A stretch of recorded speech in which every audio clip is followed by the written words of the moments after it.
Hello everyone. So welcome to the channel of RD Automation Learning. So today we are going to answer the question, how can we get a job into the software testing field with a fake experience? Yes, we have been creating videos on fake experience and we have been advising, suggesting that it's not at all a good approach to get a job into the field of software testing or any other IT job, right?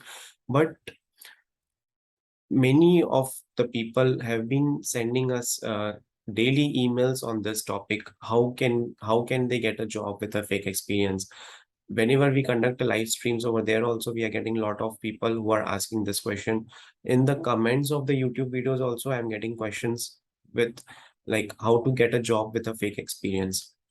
So in this video, we are going to help them with a detailed process of how to get a job with a fake experience. But then it is totally up to you. It is your decision, and it is it is totally your life. So how would you like to take it further, right? Whether you would like to go for this risk or not. Because see, we are not aware about what kind of situations you all are in. Maybe you are a single person in the family who to with from whom the entire family is expecting some bread and butter, right? So it's totally up to you whether you would like to go for this thing ahead or not. Our our best thing is to support you in whatever way we can, right? So I would share the detailed insight about how to get a job into the software testing with a fake experience, right from the interview purpose. And then after getting a job also, how can you sustain yourself, how can you survive in this particular corporate field with a fake experience. So let us look at all these key aspects one by one. Okay, let me share my screen.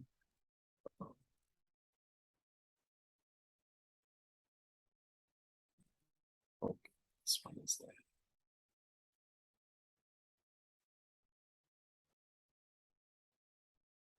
Okay. Now, first of all, let us see who all are people who are actually getting a lot of hurdles in getting a job into the testing field. So especially freshers, they don't have relevant experience. They don't have, any practical exposure for getting a job in testing. So they are actually struggling at this particular time. People with career gap, for example, they did a job till 2014, 2015, 2011. In yesterday's live streams, there were people who were asking me the question like how to get a job after the career gap of 10 years, right? Then people who are looking to switch from non-IT to IT because their non-IT experience is actually an irrelevant experience if we look it from the software testing perspective, right? So these are the people, these are the kind of people who are actually looking for a job in software testing, who are actually looking forward for a solution in the form of fake experience, right? Now let us see one by one what can be the solution. Okay, now if you are having not a relevant experience and you have put fake experience in your resume, so the very first thing is you have to overcome the fear of facing interviews. What do I mean by telling facing, overcoming the fear of facing interviews means you have to be confident. You don't have to feel nervous. You should not be feeling guilty. Oh, I have included 3 to 4 years of fake experience in my resume. Will the interviewer catch me? What will happen if he comes to know? What will happen if she comes to know? Let the XYZ thing happen. Okay, at the max, what would happen? They won't give you the job, which as of now also you're not having. That is why you are going for an interview to them, right? If you are Tata or if you are Dhirubhai Ambani, you would have started your own entrepreneurship and all those things. But you are looking for a job. You don't have job. That is why you have gone for the interview. So give your best in the interview. If and that is only possible if you are not having any kind of nervousness or any kind of fear in your mind. So you need to be more confident. And it is not like the very first interview that you will give, you will get selected. No, it is very rare chance that in the very first interview itself you get selected. That is not possible. But what you should see is which questions I was not able to answer. So come at home or maybe after the interview is done, you come out of that interview room and jot down all the questions that you faced in an interview. Let's say you faced 15 questions, you were able to answer 5 questions. So prepare the answers for those 10 questions which you were not able to answer. Maybe the 10 questions which you are not able to answer, out of those 10 questions, some questions are going to get repeated in interview number 2, which is lined up for the another company, right? So this is a very key thing. You have to learn from the interviews.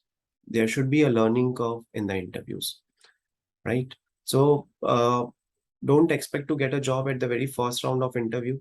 Give full give your full 100% in the interviews, but try to find out and try to learn the answers of the questions which you are not able to answer. Okay, now the second thing is, in the fake experience, which projects should you include in your CV, right? So please ignore this eyes, right? It's been 1 o'clock at night and this video has been recorded, so please ignore all these things, right? So projects is, which projects will you include in your resume? For example, you haven't worked from 2017 to 2022. So for those 5 years, you will have to put some company name, put some projects. We will come to companies as well, but let us focus on projects first. So in case of projects, you have to take help from your colleagues or from your friends who are working in different IT company. Okay, understand their projects. For example, you can take any of the projects in whichever domain you are interested in. For example, if you are interested in e-commerce domain like Amazon, Flipkart, then you can include those kind of projects in your resume because you are interested, you are passionate, you know about those kind of domains. So you would be comfortable in answering in the interviews, or you would be able to answer with lesser preparation required in these kind of things. So target and include those things in your CV which you are able to answer with good confidence and with less preparation, right? So understand their projects to the extent that you are able to explain and convince the interviewer, like what are the different roles and responsibilities in that project, what are the different tasks that you are being assigned to. So these kind of things you have to include, right? At the end, no need to mention any URL or any web link of your project. It is not at all required. What is required in the project perspective is that the domain of the project, right? You can mention 1 or 2 lines in a very nutshell. What is the significance of that project? What is the business aspect of that project? And the number of team members involved in that project along with you. Okay. The third thing is do some certification course. Now, this is apart from fake experience. Okay. I'm not telling you to do fake certification. I'm telling you to do proper genuine certification so that you are actually at some par with the people who are having genuine experience, right? So at least you are able to explain, you are able to convince the interview. If you are having some kind of certification, so that will add some value in your resume, right? Okay. Now you have to identify consultancies which will provide you the experience letter, bank statement, 6 month salary slip. Yes, they will charge you some XYZ amount. I'm not aware what kind of amount is being charged. I'm not aware which are those consultancies and where are they located. But just search in Google.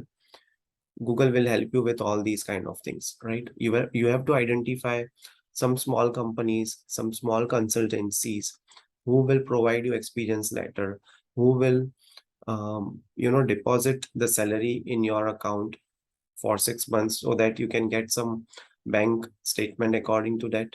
And you can also get some if someone is asking you the salary slip of last 3 months, so you can show those kind of documents, those kind of artifacts at that particular time. Okay, so this is important. Fifth point is expected salary. Now in an interview, if you are having fake experience, so right, so what is your expected salary? How much should you ask for? For example, your relevant experience is 4 years. Along with fake experience of 3 years, your total experience becomes 7 years, right? So you have to ask salary with respect to 7 years. Don't ask salary with respect to 4 years. Your salary you should not be asking very high. You should not be asking very low as well. It should be somewhere in the range. The best answer for this kind of expected salary is as per market standards. right? So the interviewer will definitely, understand. And if they are not, still they are asking, still they are putting a pressure on you to give some numbers, then tell those things in the terms of range. For example, 10 to 15 lakhs, just on a high level example. 10 to 15 lakhs, 15 to 20 lakhs, 10 to 8 to 10 lakhs, like this. Give the answer in the form of range. So then ask the interviewer, ask the recruiter, or ask the hiring manager how much you would be willing to offer. Then accordingly, you can compensate and you can negotiate. So it would be a win-win situation for you. You have got the expected salary as per the market standards. Also, your fake experience has been counted and you are being paid according to that. Like your fake experience is your real-time experience only. Okay. Now this was about the interview procedure, the questions or how you should give the interviews, right? If you are having some kind of fake experience, then what are the different tips and tricks with respect to interviews? Now, apart from this, we were already discussing about the various domains, like e-commerce domain is there, banking domain is there, investment domain is there, right? So understand the flow of such kind of applications. For example, in an e-commerce domain, there will be a login application. Once you're logged in, you will be having some particular homepage. You will be having categories of products which which you would like to search, and you will add them to the cart. Once they are being added to the cart, then you will go to the payment option. Once you are going to the payment option, again in payment, various options will be there: credit card, debit card, UPI, online payment. Then the final email notification that your particular product has been selected, and the final shipping.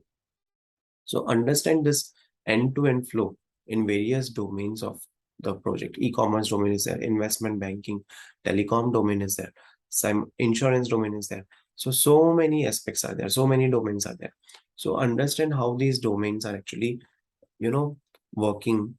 What are the different test scenarios that you can use, or you can create, or you can develop to test this kind of applications with such domains, right? That's it from the interview perspective. Now, once you get the job, then spend some more time in the projects. For example, if you have been assigned any task, or if you have been given some particular task, don't hesitate or don't feel shy to ask help from other team members. Okay.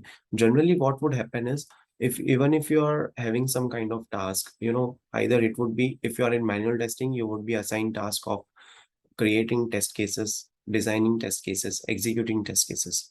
Those test cases would have been written by you, which comes for execution, or it might be written by others. So understand from them uh, how the testing is being done, right? And whenever you will be joining, so in the first 15 days, in the first 20 days, you would be given a detailed KT about what particular product is. You would be given some particular videos for reference, which from which you will come to know, okay, this particular product is working like this.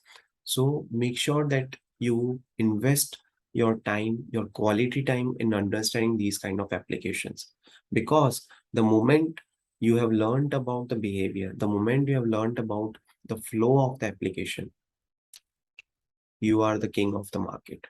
60% of your job will be very easy, because you would be able to test the application with respect to the requirements.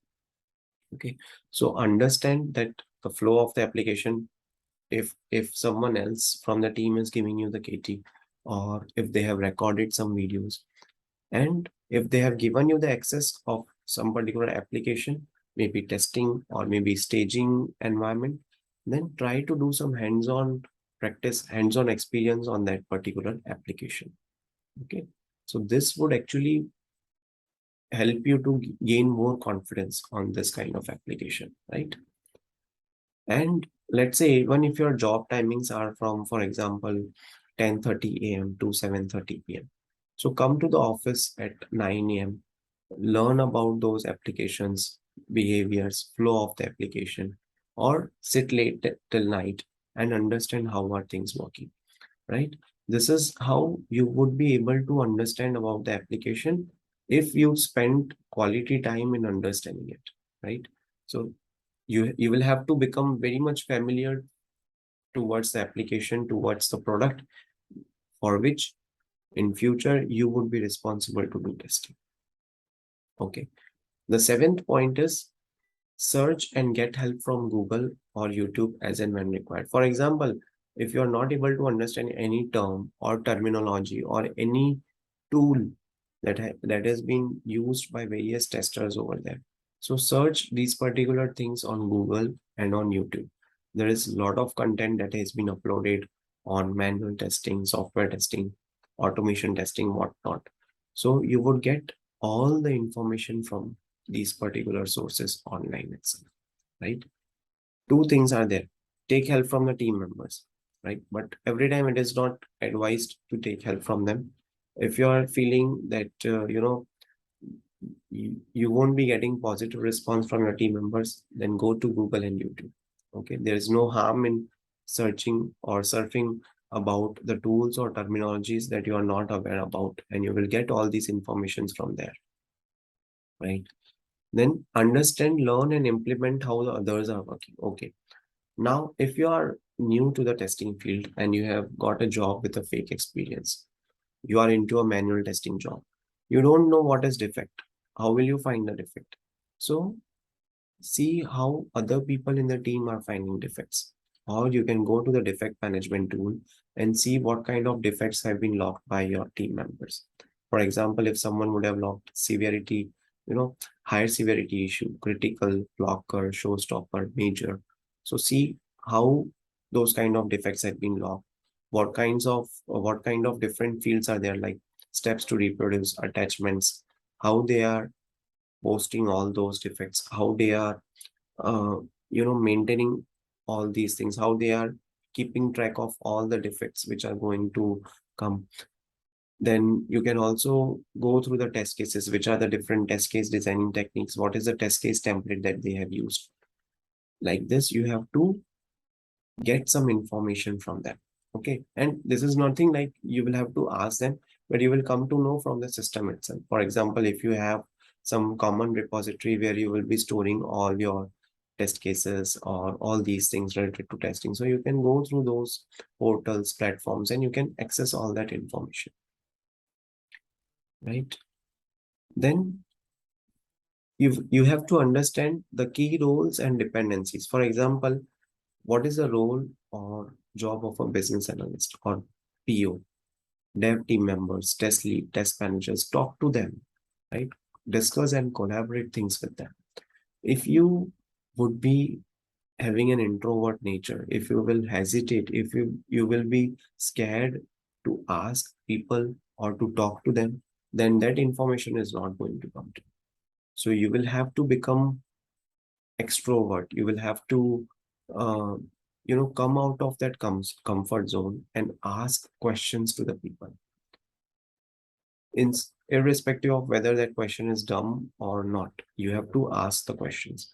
You have to show your curiosity in learning about the application slash product and learning about the testing as well. Okay. If you are in manual testing, then you should definitely understand how the defects are being logged, what kind of defects my team is logging, how they are writing the test cases, which tools they are using. If you are a part of test automation tool, right, then I would suggest understand the framework from the people. Or if you're not getting help within the company, within your team, then take the help from your friends who are actually working in your same field. For example, there might be some, for example, you are in Bangalore, but one of your college friend or one of your friend who was working in the past in your previous company, he's working in Pune in some other company, right? So call him and take this kind of information, like, this is the framework that has been implemented in my company. So can you explain me how this framework is there and how can you contribute to it? So this is how you have to train yourself, right? You will have to be independent. And in case of test automation, first of all, I would suggest is you have to you have to learn how to find out the locators of the elements. For example, if you have to find XPath, if you have to find CSS, so how will you find out the reliable locators of the elements? Then only you would be able to do automation. And prior to that also, you should be having some good knowledge of any one of the programming language, Java, C Sharp. So see, fake experience is one thing, but it is not everything, right? If you have fake experience and you have skill set, then definitely you can make some get some good success in your career. But if you are just having fake experience, if you're not having that kind of skill set, if you're not having that kind of knowledge, then you won't be able to clear that interview, right? And even if you clear that interview by some fluke, then you won't be able to survive within the company if you don't have the basic knowledge or basic skill set. So you have to keep in mind all these things whenever you are applying for a fake experience, right? So these are the key points that you have to take care, right? So thank you so much for watching this video. Stay tuned for more updates.